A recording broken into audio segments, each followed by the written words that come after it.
Now let me talk. What's up, YouTube? We are with another one. Now today, as you can see on the title, on the screen, I will be telling you guys the first time and the only time I got caught smoking by my mom and my dad. Two things before I get into this. Get you a snack, some popcorn, Sour Patch pretzels, and if you make a mess with it, call V and J. We will be at your service. We clean everything for affordable prices. This is a video of our results.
Number and email will be in the description box down below. Take a screenshot of this. Email and number, but I will post it in the description box down below. And two, make sure you go click that subscribe button right there. Flip your screen, then go right under, say subscribe, the red button, just tap it real quick. And then tap the bell, so you know when I post. Show me some support. And without further ado, let's get right into this video. So it's still the same cousin, but I'ma just say cousin Jay, so y'all won't get all my cousins mixed up because there was a lot going on in this story time. Yeah, so I was 15, 555, and my cousin went away to college. Me, my brother, and her niece missed her, so we decided to get a megabus ticket down there to visit her. So the first day we down there, we turning up, music, party, food, snacks, movies, hey, boom, boom.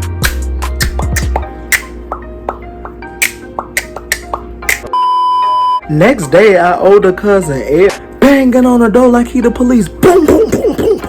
I'm like, dude. Everybody like,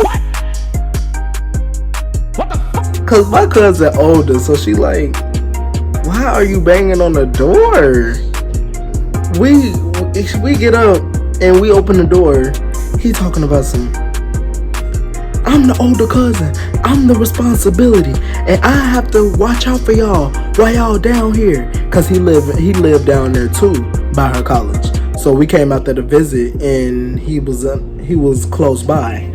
So he think that, well, he was saying that cousin Jay wasn't being responsible because she didn't answer the phone at 6 o'clock in the morning. So the next day, our cousin G came over with a fat bag of marijuana, purple marijuana, talking about, oh, this gonna get y'all turned. This gonna get y'all turned. I swear y'all gonna enjoy this.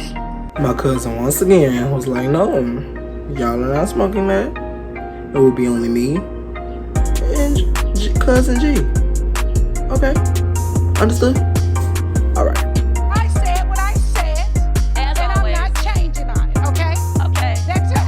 So then me and her friend were out in the kitchen making egg rolls. We were making egg rolls, rice, noodles. Just making a whole Chinese buffet in there. So I ran in the room to tell cousin Jay that the stuff is almost done. And she goes in there to check on it and see if it needs this and see if it needs that, because I was still young, trying to cook a whole Chinese buffet in her kitchen. So yeah, so she ran to check on them because she had the munchies. She was a little hungry. So she took a couple bites, took 2 whole egg rolls. We cursed her dead out. Mind you, I haven't smoked since my first time, and I had that feeling like, what can go wrong? Your parents live 2 to 3 hours away. You make straight A's, you have A's and B's, you do this, you do that, you make sure everything is cool for everybody, you making sure everything is cool. This one, just one little puff or two wouldn't kill you, wouldn't do nothing. And plus at the same time, I was going through something at home. I'm not gonna say exactly what it was, because it's still our business and it's still private, but it was just my parents were arguing, and it was just like something I wasn't used to. But eventually they got over it. They're still together, happily married, but it was just at that time it was like a lot for me to deal with, because I wasn't used to something like that and I was still young. So I was starting to eat everything in the house. I was starting to get suicidal, feeling like everybody is against me and the whole world is just falling apart because of things that I wasn't used to. So then he was like, that's gonna get you turned. So I was like, oh, let me just take a puff or two. I'm cool. I'm far away. I ain't got nothing much to worry about. Ain't no paranoia gonna kick in now. I'm finna be turned up. T.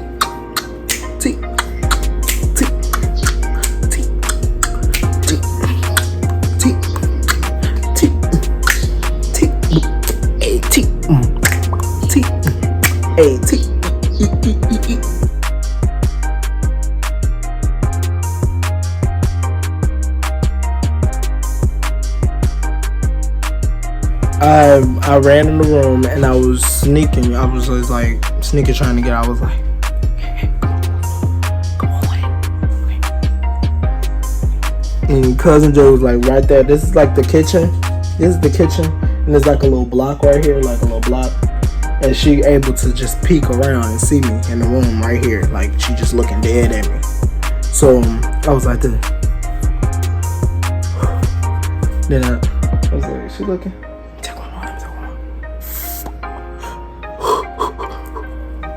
As soon as I turn around, she looking dead at me. Got him! She walks in the room and she was like, what are you doing? Didn't I just tell you no, that you're not doing that and stuff? This is something rare and something different. And I was like, okay. But then after that, no, I forgot to add in, I was recording it. So the second time first time I did it, I didn't record it. And then she wasn't looking, so I was like, okay, let me hurry up, get my phone down to record it. I wanted to record it. So I pulled out my phone and recorded it while I was doing it.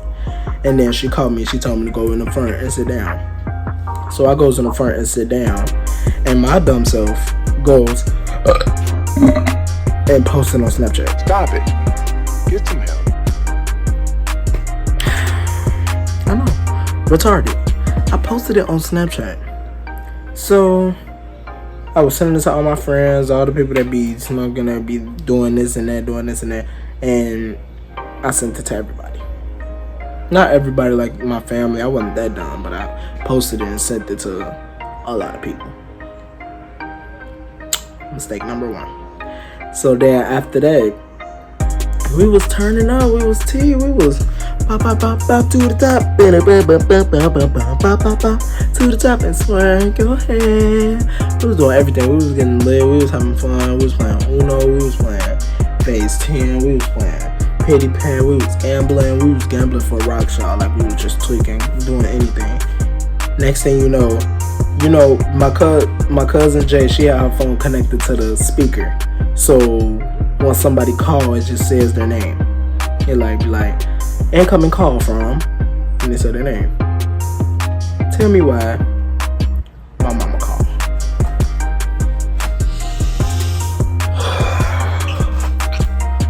I know. I want to call. It was like, incoming call from Jessica Rivers.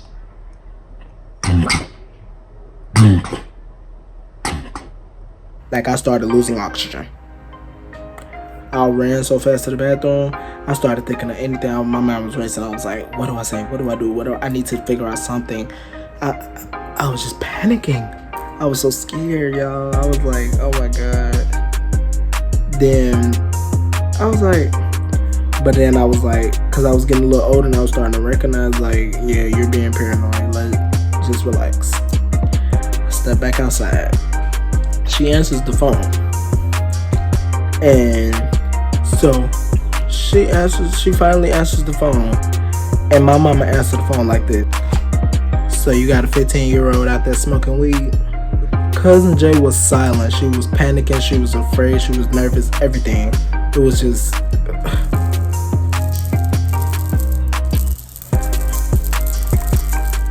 I started to look around. I got confused. I didn't know what to do. I was tweaking and I was scared.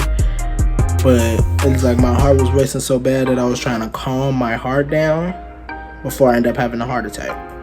Because back then I used to have high cholesterol. My high cholesterol used to be through the roof. Sky high. So yeah, I was trying to calm myself down at the same time while trying to figure something out. And it was so hard. It was just a very tough situation because I wanted to be scared. I wanted to figure out something, but I couldn't because I had to just remain calm, know that I'm finna get my ass whooped. So my mom said, yeah, because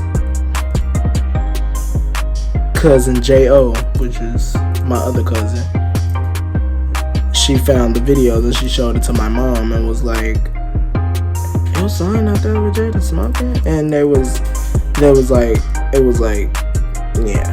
So then mom saw the video and she was just asking to see if we was gonna lie. So, well, she already knew the truth. She was just trying to get us to say it. I don't know. She was just asking us. I don't know.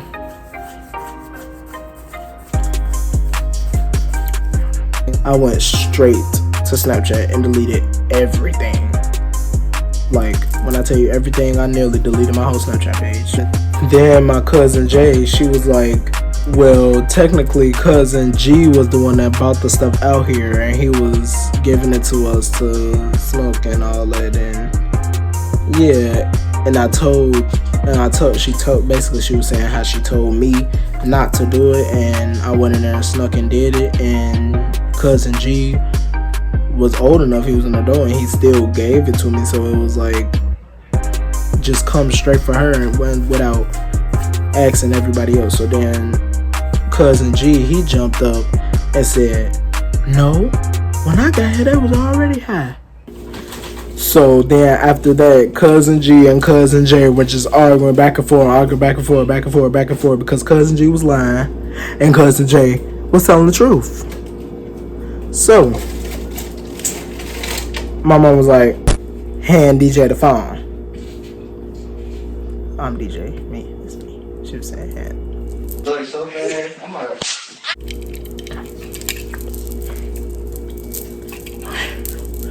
I was like, yes, Ma. She was like, oh, so you up there smoking? Oh. So you up there smoking, huh? No, I was just constantly lying, just over and over and over and over again. She was like, okay, so since you want to lie, that will be the last time you will be going up there to see your cousin. And you will be staying at cousin L house until we come down there, and we will be on our way.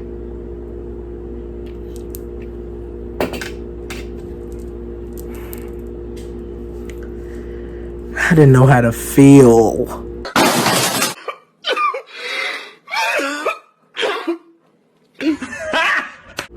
So then I was just crying the whole day. Like, I was crying. Cousin L came to get us. We was crying. The animals irritating, itchy, jumping all over our head and face. I was like, oh my God, what is happening right now? I was just honestly just slowly giving up because I was already like in my suicidal state about all the stuff that's been going on with the stuff at home, and I don't want to make that the whole entire reason because I still was young and dumb. I was young, dumb, young, dumb and broke, young, dumb, young, dumb and broke, young, dumb, young, dumb and broke, young, dumb, broke high school kids. Yeah, I was young, dumb. So I was like doing just dumb stuff for no reason. I didn't even have to go in there and do that. So it wasn't that serious. I was already having fun without it. Sometimes like you don't even need it to have fun. You can have fun without it. So yeah.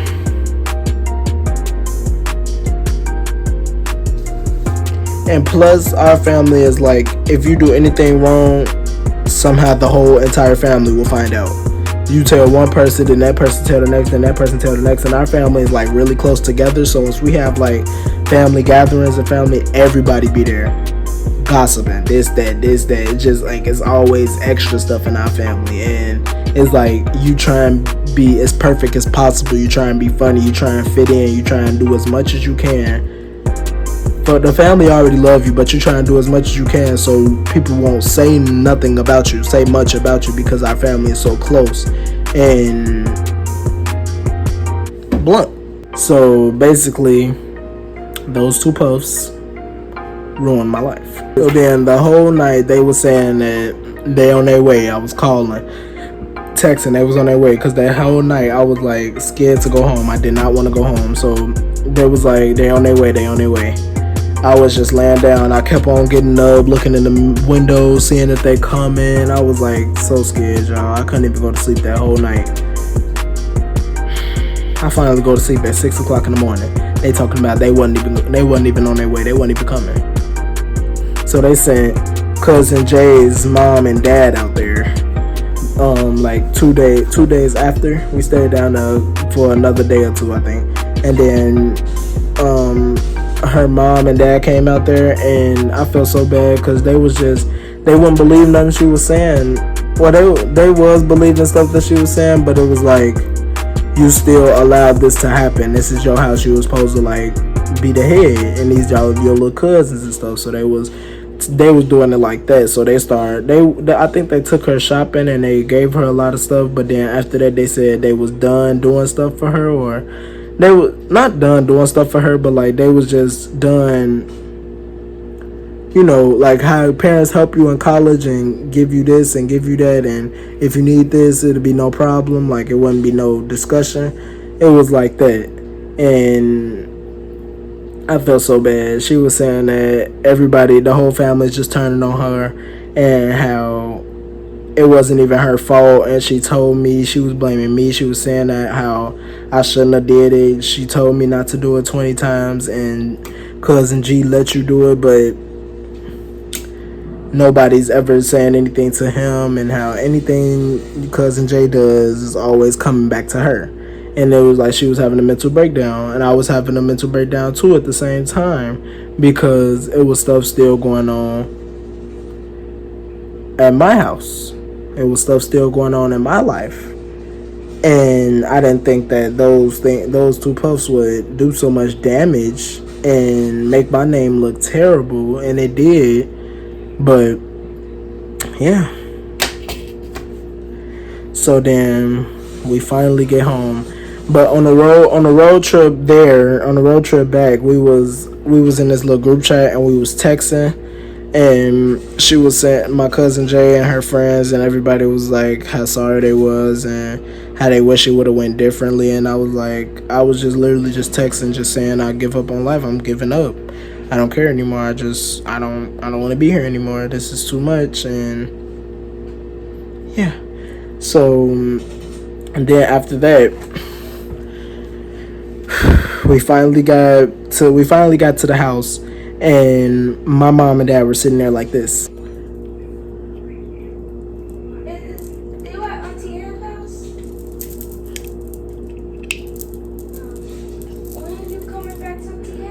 Sit them headphones right here. Bring that game down here.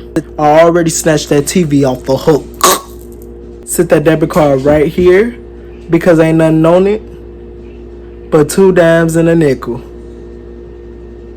You won't be able to go nowhere, and the only privilege you have is to breathe air.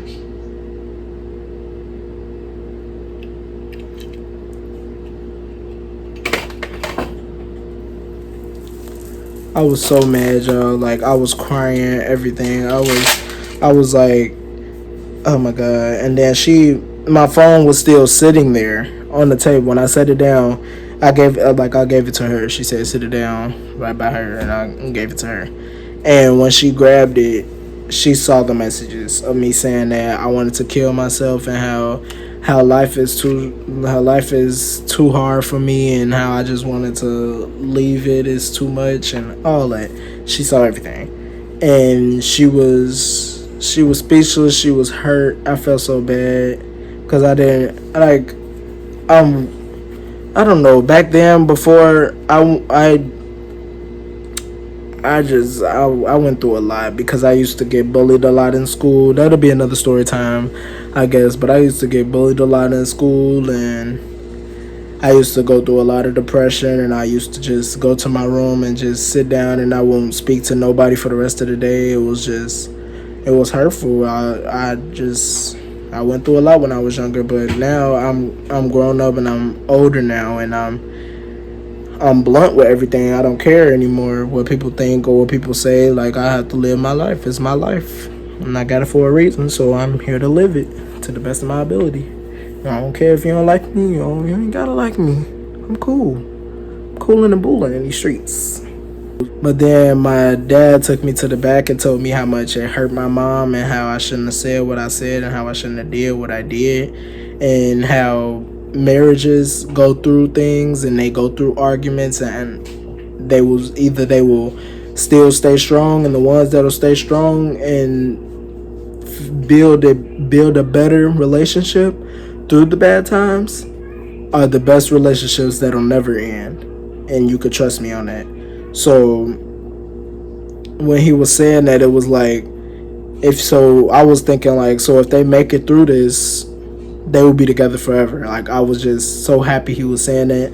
I was kind of happy that it wasn't like a just straight on disciplinary moment. Like, I just get a straight up whooping for what I did. Like, I still deserved it, of course, but I'm glad that it wasn't just that. I'm glad that he was able to explain it to me, because I'm still young, and I was like not understanding. I was a teenager, and I was thinking that everything is coming down on me, and teenagers usually feel that way. They feel that everybody is coming down on them and the whole world is against them, and whooping teenagers. I mean, whooping teenagers, you usually do whoopings and beatings at a younger age. You let them learn their discipline while they're getting older, and then once they get to the teenage stage, it's hard to do.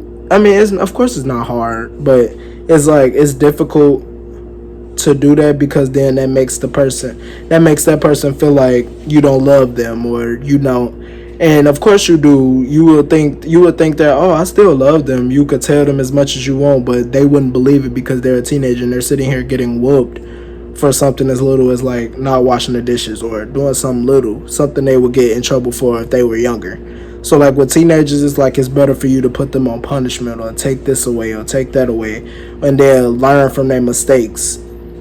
Because once it's like, I don't know, in a teenager's mind, is like when something happens, the whole world shuts down. It's like nothing else around them is going on. It's just their life. Teenagers are really selfish, and they go through a lot of pain and depression because they have hormones and everything. So it was like, that's what I was going through. I was going through a lot of that, and a lot of people in this world go through that too. A lot of people went through that previously, I know for sure. But yeah, I wasn't able to see no light in my dark place. But I'm cool now. I've been past that, and I'm more free. Before I was just doing like singing songs, and I wasn't able to come out and say things and do many things, or say many things that I wanted to say on my channel, or do this or do, because I was scared of things that other people would think or say. I don't care anymore. That's just, yeah. So I was just crying and crying. I didn't want to speak to nobody for days, weeks. Like, I didn't want to speak to nobody. I was so embarrassed. I felt hurt for the things that I did. And like, as a teenager, you would feel depressed in that situation. But I took that a different route, because he was saying that they're fixing the relationship. So it was like, I did all that just because of the pain that I was going through from the stuff that was going on at home. And then y'all are fixing it, y'all are getting it together. So there was no point of me doing that. And it's not their fault. Of course it's mine, but I was like, yeah, it was completely my fault. I completely took responsibility for it, and that's why I was so embarrassed. I couldn't talk to nobody. I was just in my room, sleep, scared, embarrassed. Cause I never wanted that to be on my name. I didn't want anybody to think of me as a crackhead, or think of me as, oh, all I do is smoke weed, or all I do is do this, all I do is do that. I don't even like doing that often. I don't like doing that. I rarely do that. If I was to do it, I would just do it like once. Like I don't like doing that like that. So, but that's it for today's video. I hope you enjoyed. Like, comment, and subscribe. Turn on the post notifications. Click it 3 times like I told y'all last video, because y'all did it and it was working out a little bit in my favor. Get this video to 15 likes, and we are on the road to 1.5K, my fundy teenagers. So I need y'all to stay tuned, get the word out there, share with everybody, and I love you.